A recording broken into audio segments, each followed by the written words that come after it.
everyone. Today we are going to read NCERT Class 6 a poem Where do all teacher go? सभी teacher कहाँ चले जाते हैं? जब हमारे स्कूल की छुट्टी हो जाती है, जब हमारी क्लासेस बंद हो जाती हैं, तो सारे टीचर्स कहाँ चले जाते हैं? For a little child, a teacher is special. जब एक छोटा बच्चा होता है तो उसके लिए उसका टीचर सबसे स्पेशल होता है. It is difficult for a small child to think of his her teacher as an ordinary person. ये बहुत ही डिफ़िकल्ट होता है, बहुत ही एक छोटे बच्चे के लिए एक्सेप्ट करना कि उसका जो टीचर है, उसकी जो मैम है, वो एक ऑर्डिनरी नॉर्मल पर्सन की तरह है. उसके लिए तो वो सबसे अच्छा होता है, वो एक सुपरमैन की तरह होता है. जैसे हम लोग छोटे रहते हैं तो हमारे जो क्लास टीचर होते हैं, हमारे कोई भी एक फेवरेट टीचर होते हैं जिनको हम बहुत ही ज़्यादा पसंद करते हैं. तो कभी कभी हम उनके बारे में सोचते हैं, क्या हमारे टीचर ये करते होंगे, क्या हमारे टीचर खाना खाते होंगे, आफ्टर स्कूल वो क्या करते होंगे, क्या वो भी अपने कपड़े धोते होंगे, क्या उनके भी कपड़े गंदे होते हैं, क्या उनको भी डांट पड़ती होगी. इस तरह हम सोचते रहते हैं, क्या उनको भी डांट पड़ती होगी, उनके मम्मी पापा भी होते होंगे उनके घर में और उनकी फैमिली भी होती होगी. तो ये हमारे मन में हमेशा क्यूरियोसिटी बनी रहती है कि जो हमारे टीचर हैं वो क्या उनकी भी फैमिली होती है, क्या वो भी नॉर्मल पर्सन की तरह रहते हैं या नहीं. जैसे मैं जब छोटी थी, मेरी एक मैम थी, मेरी फेवरेट टीचर थी, मेरी क्लास टीचर थी. मैं उनको बहुत पसंद करती थी. कुछ भी पढ़ाती थी, कुछ भी कैसे भी पढ़ाती थी, वो मुझे सबसे प्यारी, सबसे अच्छी, उनकी बातें मुझे सबसे अच्छी लगती थी. कभी मैं हमारे पेरेंट्स अगर बोल देते थे नहीं मैम ने ऐसे नहीं ऐसे है, तो मैं कहती नहीं, मेरे मैम ने ऐसे किया है, उन्होंने अगर सही बताया है, वो जैसे भी बताती हूँ, शी इज़ ऑलवेज राइट. इसीलिए हमारे मन में ये रहता है कि जो हमारी टीचर हैं, जो हमारी मैम है, वो हमेशा राइट ही रहेंगी. चाइल्ड पोएट है, वो भी यही कह रहा है कि जब 4 o'clock हो जाता है आफ्टर स्कूल, जो सारे टीचर होते हैं वो क्या करते हैं, वो कहाँ जाते हैं, ये सब इस पोएम में कहा गया है. तो ये पोएम बहुत ही इंटरेस्टिंग है. चलिए फिर रीड करते हैं. For a little child a teacher is special.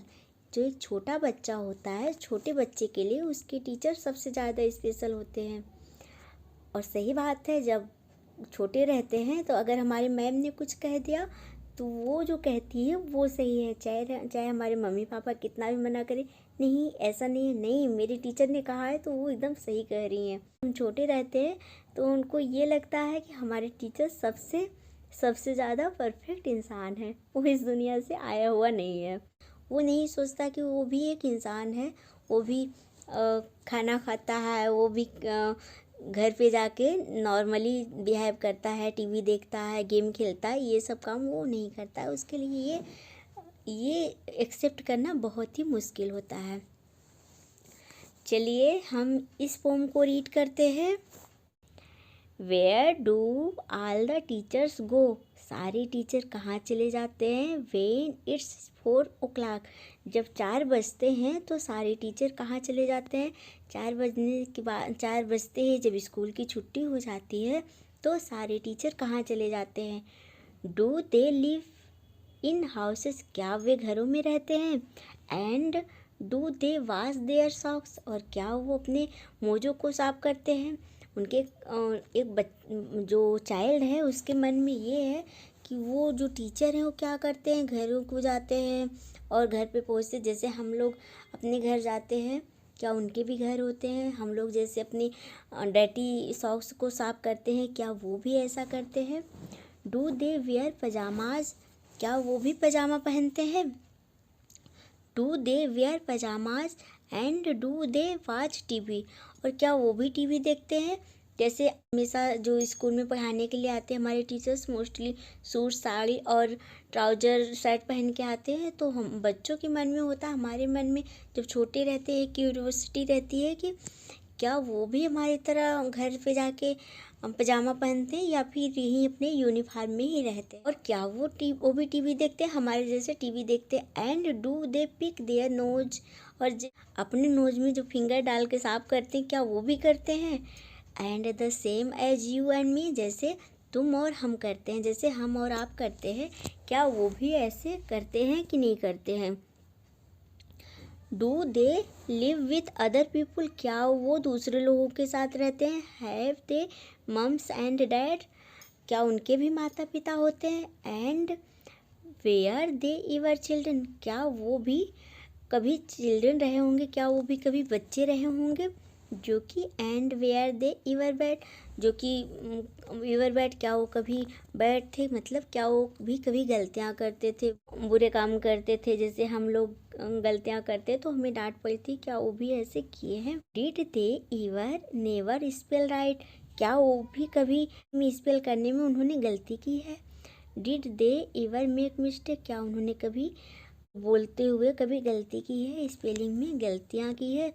Where they punished in a corner, और जिस गलती के लिए उन्हें कॉर्नर पे या फिर बेंच पे खड़ा किया जाता था, स्कूल के बेंच पे जब छोटे बच्चे गलती करते हैं तो उन्हें कॉर्नर में खड़ा कर दिया जाता है या तो बेंच पे खड़ा कर दिया जाता है। इस तरह वो बच्चा सोचता है कि क्या उन्हें भी कभी उनकी गलतियों के लिए पनिश करके कॉर्नर में खड़ा किया गया है। And they pinches the chocolate flask, और चॉकलेट जो चॉकलेट के टुकड़े हैं वो कभी खाए होंगे और उसके लिए उनको डांट पड़ी होगी। फ्लेक्स खा के अपने पूरे मुंह में लगा लिए हैं और उसके लिए उन्हें बाद में डांट पड़ती है। Did they इवर lose their hymns book, hymns मतलब होता है जो प्रार्थना की बुक्स आती है, जो हमारे स्कूल में प्रेयर्स होते हैं, और कोई रिलीजियस बुक है तो उसमें प्रार्थनाएं लिखी रहती हैं, तो क्या वो कभी अपने हाइम्स के बुक्स खो दिए हैं।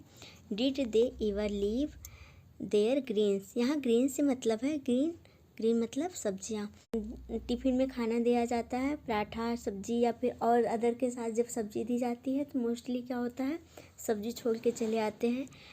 तो वहीं वो बच्चा कहता है क्या वो भी सब्जियां छोड़ते हैं। Did they scribble on the desk top, क्या वो भी कभी स्क्रिबल मतलब इस तरह जो डेस्क जिस टेबल पे बैठे हैं, जिस बेंच पे बैठे हैं वहाँ पे कुछ ना गोचा गोची करते रहते हैं, तो उसी को यहाँ पे कहा गया है स्क्रिबल। स्क्रिबल मतलब होता है ऐसी राइटिंग जो कि समझ में ना आए, जैसे मैंने कुछ भी लिख दिया, ये समझ नहीं आ रहा है क्या लिखा है, ऐसे ही तो इसको स्क्रिबलिंग कहते हैं।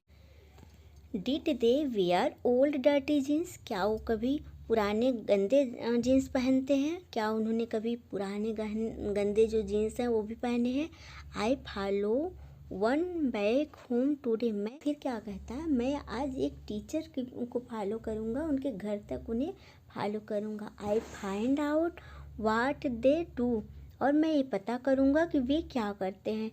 Then I put it in a poem, और मैं इस जो भी वो करते होंगे उसे देखकर मैं एक पोएम लिखूँगा। वो कहता है कि मैं एक पोम लिखूँगा जिसमें हर चीज़ क्या करती हूँ उसमें लिखूँगा। That they can read to you, और जिससे बाद में वो जो टीचर हैं वो पढ़ के आपको सुना सकेंगे। तो ये रही हमारी एक बहुत प्यारी सी सुंदर सी poem written by Peter Dixon, जिसे पीटर डिक्सन ने लिखा है। पीटर डिक्सन एक बहुत ही अच्छे बाल कवि कहे जा सकते हैं। वो बहुत ही अच्छे आर्टिस्ट थे। उनके जो स्कूली जीवन था, वो जो छोटे थे, उनकी एकेडमिक लाइफ बहुत अच्छी नहीं थी, वो उनको बहुत ज़्यादा नंबर नहीं मिलती थी। वो घर में अपने स्कूल में उतना अच्छा नंबर नहीं पाते थे, लेकिन घर में अपनी कविताएं लिखते थे और अपने कुछ स्टोरीज लिखते थे, जो कि बाद में उन्हें बहुत ज़्यादा फेमस बना दिया। इस तरह हमें उनके जीवन से काफ़ी शिक्षा मिलती है कि बहुत ज़्यादा अच्छे ना होते हुए भी उन्होंने कैसे सफलता हासिल की है। तो ये रही हमारी पोएम। इसमें कुछ लिटरेरी डिवाइसेस हैं। लिटरेरी डिवाइसेस में सबसे ज़्यादा इसमें रिपीटिशन में क्या हुआ है, डू और डू और डिड का बहुत ज़्यादा रिपीटिशन हुआ है, बार बार रिपीटिशन हुआ है। और सेकंड इसमें जो इसकी राइमिंग स्कीम हम देखते हैं, ये पहले ही बताया आपको कि जो हमारी पोम रहती है उसकी फर्स्ट लाइन के लास्ट वाले वर्ड को हम वहाँ पे ए मार्क करते हैं। जैसे लास्ट वाला वर्ड यहाँ पे गो है तो इसको ए लिखेंगे। और देखिए सेकंड वाला क्लॉक, क्लॉक अलग है तो इसको बी करेंगे। हाउसेज, हाउसेज भी अलग है तो ये क्या करेंगे, ये सी कर देते हैं, इसको सी कर देंगे। और जो सॉक्स है इसको देखो ये क्लॉक से मैच कर रहा है तो इसको यहाँ पे बी करेंगे। यहाँ पे राइमिंग स्कीम क्या बन रही, ए बी सी बी, ये इसकी राइमिंग स्कीम होगी A B C B, A B C B. इस तरह हम इसकी राइमिंग स्कीम देखेंगे। ये देखिए ये इसकी राइमिंग स्कीम है A B C B, A B C B. तो ये इसकी लिटरेरी डिवाइसेस होगी। ये रही हमारी आज की पोएम।